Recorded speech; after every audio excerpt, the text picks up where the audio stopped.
Welcome back to another episode of the Anime Nii-Chan podcast. Today I'll be sharing my thoughts on an anime that I watched last week. I wouldn't exactly say that this anime was hyped, but I'm sure quite many of us were eagerly waiting for this one. I read about this show and saw the poster for it. Just moments after I finished watching Tenki no Ko, also called Weathering with You. And we all know how it ends, right? So with a rather post-apocalyptic image of Tokyo portrayed in the ending scenes of Tenki no Ko just fresh in my mind, a ridiculously heartbreaking yet stunning imagery of Tokyo and Japan sinking flashed right in front of my eyes as I read the name and saw the poster for this disaster/apocalyptic show. Even the trailer seemed very promising, with collapsed buildings, earthquakes. It was utterly despairing. You all might have guessed the name of the anime by now. I'm talking about Japan Sinks 2020. I thought to myself that this could be the next big one. I really had a strong feeling that this anime is going to be an absolutely bewildering one. But then, as I started watching the anime, my expectations seemed to sink lower and lower with each passing minute. I would say that the first 2-3 episodes were good. I wouldn't say that they were flawless, but as compared to the rest of the anime, they seem better. As you can expect from the name, the story is actually about Japan sinking to the bottom of the ocean. We follow a family throughout a period of seemingly endless suffering. Of course, all triggered by a few huge earthquakes. There's not much to say about this family though, because they're based off of the typical roles of a modern family rather than being real people with genuine motivations and personality traits. This issue is also extended to the friends they meet along the way. Because of this, none of the characters in the show feel real. In a story in which Japan is literally sinking, it's not surprising that there's going to be loads of death and destruction. But the way these characters handle all of these incidents, it just proves to be bloody annoying. Nobody seems to care all that much when a man is blown to bits by a bomb, or when a child is brutally crushed by a falling building. Instead, they tend to grieve for a few minutes and then move on with their lives as if nothing happened. The pace of the show isn't so rapid and dizzying to send a suffocatingly bleak message along the lines of, "This is your new reality, people perish like that, and after that it's time to move on." No, it's far from it. It feels more like the creators were too anxious around the idea of fully committing to a despairing atmosphere, so they instead opted for some extreme version possible. After the first few episodes, we are clearly shown that these non-characters will be killed out of nowhere for the sake of creating a dramatic cliffhanger at the end of each episode. So why should the viewer care? They have no unique identities to assume outside of their most basic character descriptors.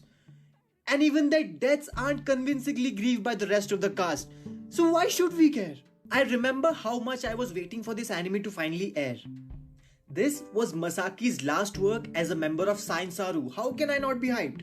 It took less than 3 episodes for that hype to sink. The characters were like cardboard placeholders. They die like flies, sacrificed for the sake of shock effect. There are just hints and flags everywhere. Whenever it's time for a character to shine, we can clearly predict that it's time for him to die. And then he dies within seconds. They don't even care about each other, not even when they're blood related or long-time friends. They just move on because whoever wrote them did a terrible job and he should probably be fired. And then there's Daniel. I have no idea who thought that having a buffoon running around with not even lame jokes but annoying lines was a good idea. For some reason, we have a gamer kid who spends half of his screen time talking in English. And this is where most of my enjoyment of this shipwreck of a series comes from. People doing or saying dumb shit.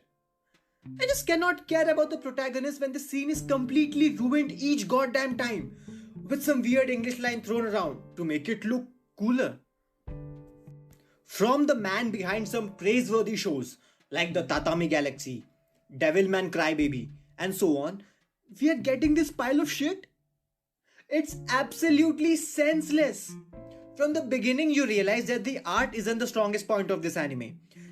There are lots of scenes where the scenery and people just stand still, and You're basically looking at a very poorly made drawing for up to 5 seconds while listening to some background noises and characters talking. Many of these people are basically sketches an elementary school student would draw better. In some scenes, there's literally photoshopped elements such as damaged cars and barrels. It's painful to the eyes and makes you wonder whether the creators of the show had a very low budget to work with, or were they just simply too lazy to give a better effort. Perhaps just as bad as the art, there are several moments when you feel that the animators made an effort not to make the scenes downright pathetic. Still, the animation is so awful that sometimes you'd literally want to cry. I still can't forget one moment. When a landslide began, while the characters drive away in a car, the animators basically used cut option from paint and sliced off a part of the drawing of the mountain and simply dragged that perfectly sliced piece down to have an impression that landslide happened and the hill is going down. It's god awful. If you guys watch it someday, you'll understand what I'm saying and you'll remember me when you see it.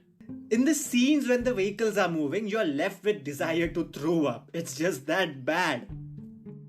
Throughout the series, you'll be asking yourself if this show was made by amateurs. Perhaps my overall opinion would have changed if I knew that this show was a school project and some inexperienced children made it with very limited resources available to them. In this train wreck of a show, at least something was done right. The sound and voice acting was done the best in the show, even though there's not much to be proud of. There's a lot of English spoken in the show that annoyed me a lot. But overall, it still sounds the way an average Japanese person would sound when speaking in English, so that's okay. When it comes to music, I often soften up a little. I can't just ignore the fact that there are at least 3 soundtracks in the show that are good, and I like them. For the most part, they pick the right music, but occasionally the choice of the music was really terrible. Like in one scene, a character dies with a weird music playing. And just with the next scene, we have a cheerful music in the background which just doesn't feel right. Other than that, the music during the suspense scenes was good. The opening was really good and was soothing to listen to. So, congratulations to the sound team. They did a pretty good job. I'll have to say it.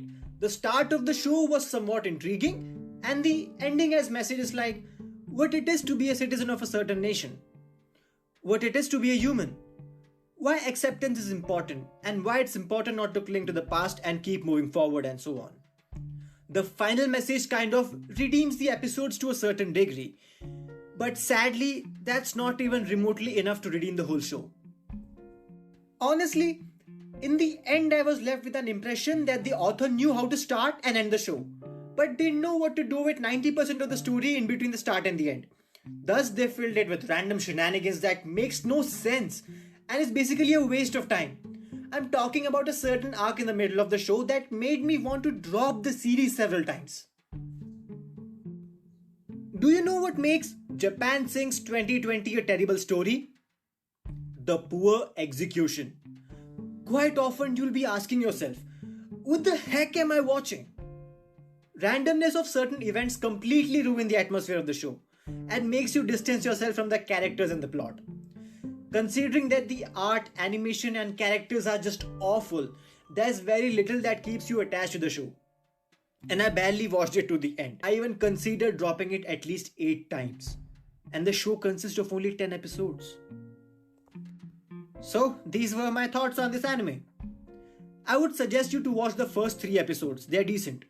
But what follows them is just painfully bad. Thank you for tuning in and hearing me rant about this.